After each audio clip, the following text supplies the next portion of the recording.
이제 BTS 이후에 K-팝이 어떻게 달라졌는지도 같이 보면 좋겠어. 좋아. 포스트 BTS 시대는 산업 구조 자체가 달라진 시기라고 볼 수 있어. 그럼 첫 번째로는 어떤 변화부터 봐야 할까? 가장 먼저 눈에 띄는 건 데뷔 단계부터 글로벌 시장을 전제로 기획한다는 점이야. 예전에는 한국에서 인기를 얻은 뒤에 해외로 확장하는 흐름이 더 강했잖아. 맞아. 지금은 데뷔곡부터 영어 표현이나 글로벌 콘셉트가 자연스럽게 들어가. 그래서 신인 그룹들도 처음부터 해외 팬들과 동시에 만나는 느낌이 드는구나. 한국 내 성공이 출발점이 아니라 글로벌 동시 진입이 기본값이 된 거지. 그게 첫 번째 섹터인 글로벌 기획 구조라고 볼 수 있겠네. 맞아. BTS 이후 K-팝은 처음부터 세계 무대를 염두에 두고 설계되고 있어. 두 번째 섹터는 팬덤 구조의 변화라고 해도 될까? 그렇지. 팬덤은 이제 단순한 팬클럽이 아니라 플랫폼 기반 네트워크가 됐어. 위버스나 버블 같은 공간이 팬 활동의 중심이 된 것도 그 변화 중 하나겠네. 맞아. 공지, 소통, 콘텐츠 공개, 상품 판매가 한 플랫폼 안에서 이어지니까. 팬덤 활동도 예전보다 더 조직적이고 전략적으로 보이더라. 스트리밍, 투표, 해시태그, 번역까지 역할이 세분화되는 경우가 많아졌어. 거의 하나의 작은 조직처럼 움직인다는 말이 실감난다. 맞아.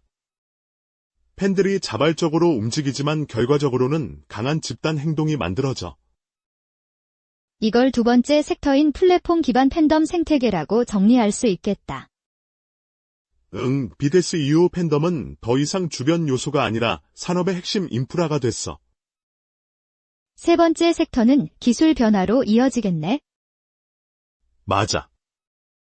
포스트 BTS 시대에는 온라인 공연과 디지털 콘텐츠 운영이 훨씬 중요해졌어. 코로나 시기를 지나면서 온라인 콘서트가 일시적 대안이 아니라 하나의 표준처럼 자리 잡았지? 오프라인 공연을 보완하는 추가 채널이 생긴 셈이야.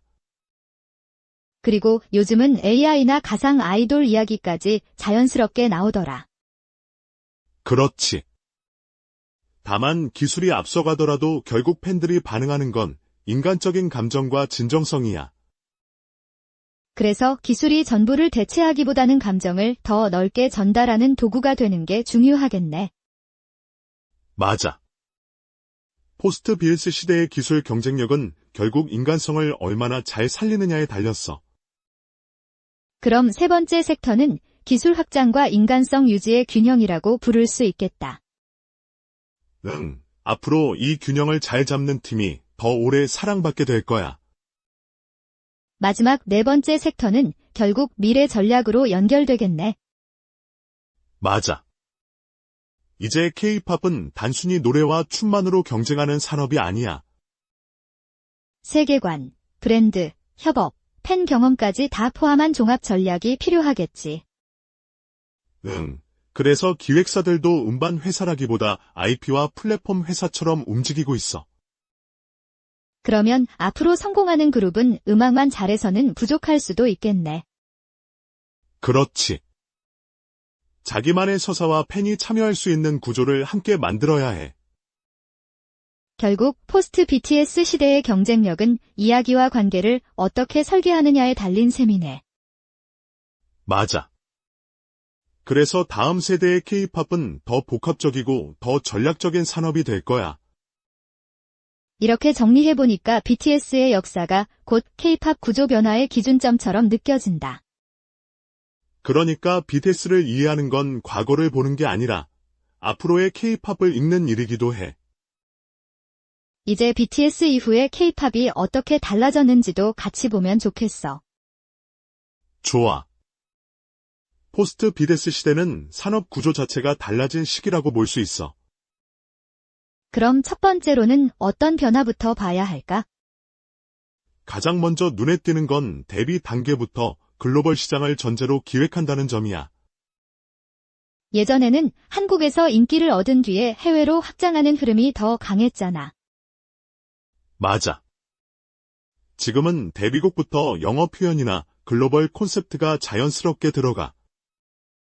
그래서 신인 그룹들도 처음부터 해외 팬들과 동시에 만나는 느낌이 드는구나. 응. 한국 내 성공이 출발점이 아니라 글로벌 동시 진입이 기본값이 된 거지. 그게 첫 번째 섹터인 글로벌 기획 구조라고 볼 수 있겠네. 맞아. BTS 이후 K-팝은 처음부터 세계 무대를 염두에 두고 설계되고 있어. 두 번째 섹터는 팬덤 구조의 변화라고 해도 될까? 그렇지. 팬덤은 이제 단순한 팬클럽이 아니라 플랫폼 기반 네트워크가 됐어. 위버스나 버블 같은 공간이 팬 활동의 중심이 된 것도 그 변화 중 하나겠네. 맞아. 공지, 소통, 콘텐츠 공개, 상품 판매가 한 플랫폼 안에서 이어지니까.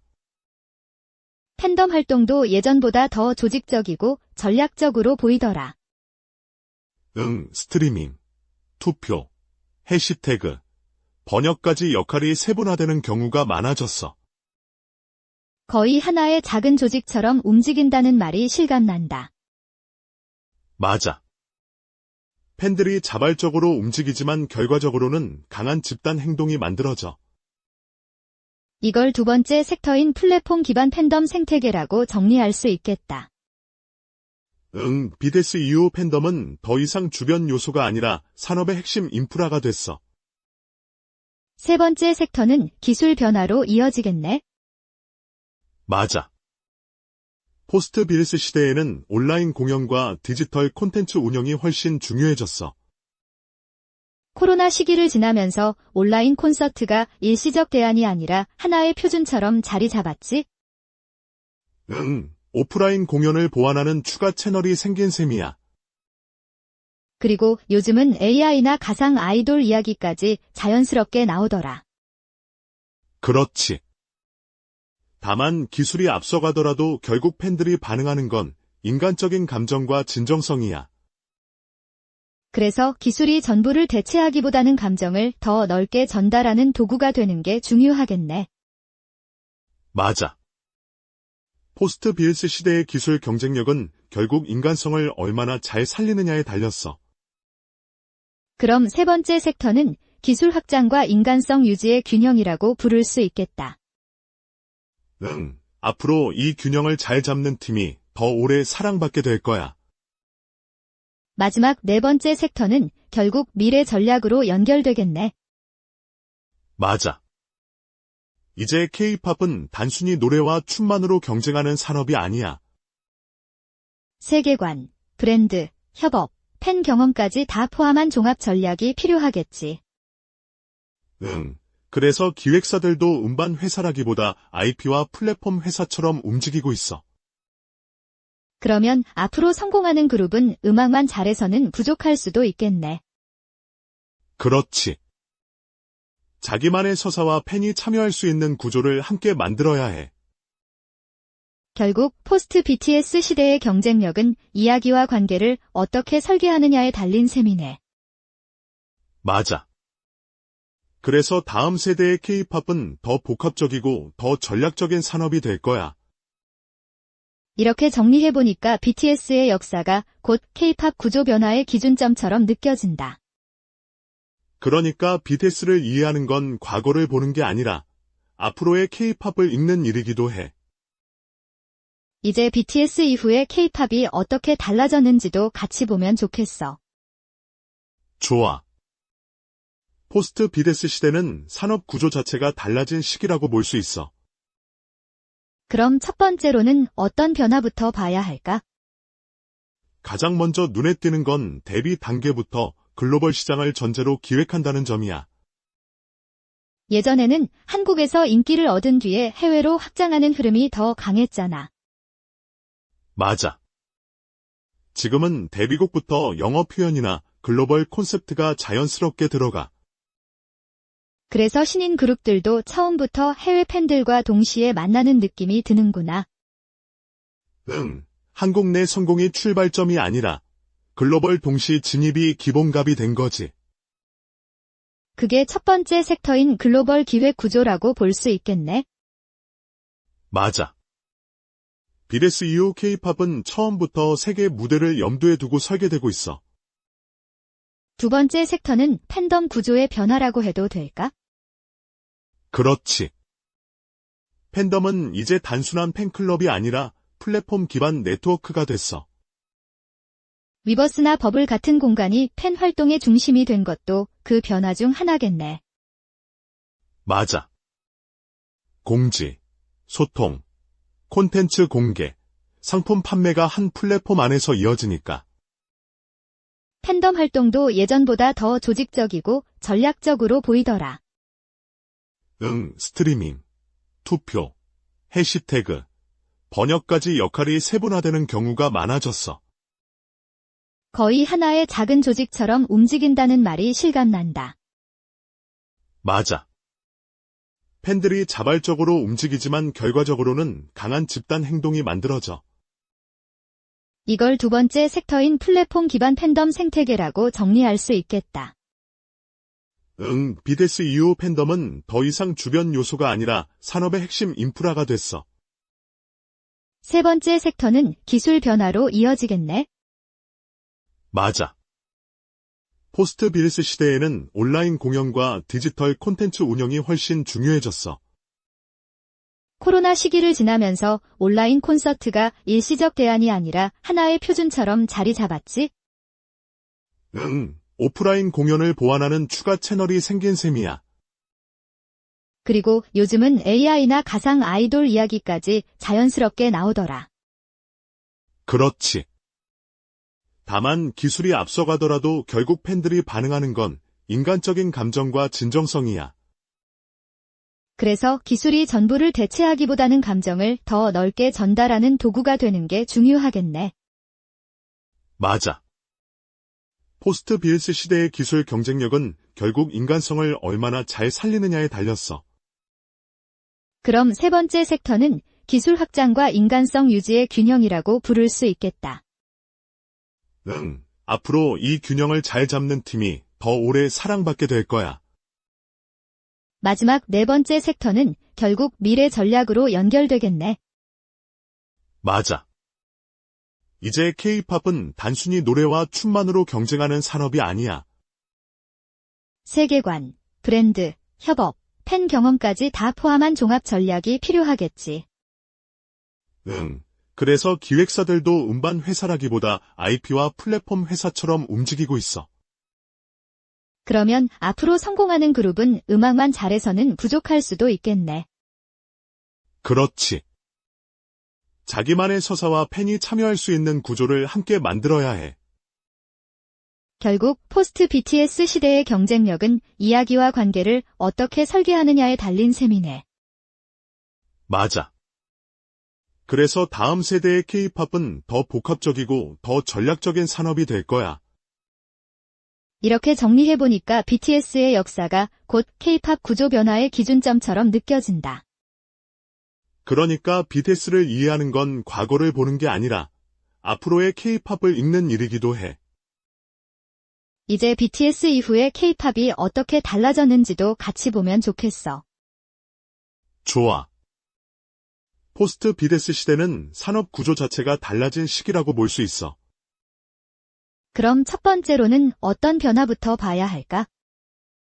가장 먼저 눈에 띄는 건 데뷔 단계부터 글로벌 시장을 전제로 기획한다는 점이야. 예전에는 한국에서 인기를 얻은 뒤에 해외로 확장하는 흐름이 더 강했잖아. 맞아. 지금은 데뷔곡부터 영어 표현이나 글로벌 콘셉트가 자연스럽게 들어가. 그래서 신인 그룹들도 처음부터 해외 팬들과 동시에 만나는 느낌이 드는구나.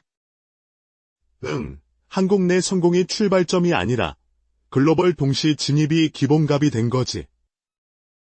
그게 첫 번째 섹터인 글로벌 기획 구조라고 볼 수 있겠네. 맞아. BTS 이후 K-팝은 처음부터 세계 무대를 염두에 두고 설계되고 있어. 두 번째 섹터는 팬덤 구조의 변화라고 해도 될까? 그렇지. 팬덤은 이제 단순한 팬클럽이 아니라 플랫폼 기반 네트워크가 됐어. 위버스나 버블 같은 공간이 팬 활동의 중심이 된 것도 그 변화 중 하나겠네. 맞아. 공지, 소통, 콘텐츠 공개, 상품 판매가 한 플랫폼 안에서 이어지니까. 팬덤 활동도 예전보다 더 조직적이고 전략적으로 보이더라. 스트리밍, 투표, 해시태그, 번역까지 역할이 세분화되는 경우가 많아졌어. 거의 하나의 작은 조직처럼 움직인다는 말이 실감난다. 맞아. 팬들이 자발적으로 움직이지만 결과적으로는 강한 집단 행동이 만들어져.